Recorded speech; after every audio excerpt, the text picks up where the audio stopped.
मा एउटा होइन आज त्यो एकदमै के अहिले आलोचित भएको विषयहरू कलाकारहरू पत्रकारहरू अनि त्यसपछि डान्सरहरू मिस नेपालहरू यिनीहरू चाहिँ देशको नागरिक होइन र यिनीहरू के समानुपातिकमा उठ्नै नपाउँ झन् समानुपातिक भनेको तर यो कुरामा चाहिँ मलाई हो आफ्नो मान्छेलाई उठाएको छ कोही साथीभाइलाई उठाएको छ त्यो चाहिँ बरु गलत हो त्यो होइन तर यस्तो हुन्छ कि कहिलेकाहीँ साथीभाइ नै भए पनि आफ्नो मान्छे भए पनि देशको लागि राम्रो गर्न चाहने सबै त्याग गर्न चाहने सबै कुरा छोडेर गर्छ भने त ठिक छ नि त आफ्नै मान्छे भए पनि होइन यति हो कि घरै सबै मिलेर देशलाई लुट्नु पो भएन देशलाई गर्न त मिल्यो नि त सबैजना मिलेर नि होइन र कलाकारहरूले त झन् गाउँ सहर कि कलाकार पनि हामी नागरिक होइन र ल प्रकाश सपुतकै उदाहरण दिन्छु ऊ पनि एउटा बागलुङ जस्तो एउटा ठाउँबाट अब विकटै हो क्या एक प्रकारले भने उसको गाउँ ठाउँ होइन त्यहाँबाट आएको उसले सबै बुझेछ नि त अब त्यो बागलुङको परिवेशहरू बुझेछ क्या भोलि गयो भने बागलुङको लागि केही राम्रो सोच्न सक्छ अब जस्तै अब अरू कलाकार अरू ठाउँको हुनुहुन्छ होला कि होइन अरू अब डान्सर अरू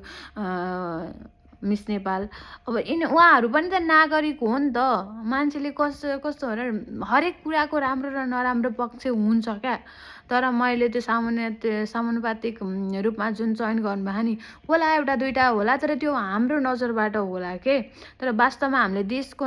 देशलाई विकास गर्ने नजरबाट हेरौँ त उहाँहरू क्यापेबल हुनुहुन्छ कि हुनुहुन्न उहाँहरू फरक ठाउँबाट हुनुहुन्छ कलाकार भए पनि डान्सर भए पनि पहिला त उहाँहरू नागरिक हो नि त हो उहाँसँग एक्स्ट्रा कला छ ठिक छ तर देशलाई विकास गर्छु मैले कलाको साथसाथै लिएर देशलाई पनि म विकास गर्छु भन्नुहुन्छ भने त वाइ नट प्रकाश सपुतले हेर्नु त गीतहरूबाटै कस्तो राम्रो सन्देश दिनुभएको थियो उहाँहरूले त्यो भिजन त्यो सोचेरै त दिनुभएको हो नि त त्यसलाई व्यवहारमै उतारेर नेपालमा भएको कानुनहरूलाई व्यवहारिक रूपमा नै उतार्नलाई जनताहरूलाई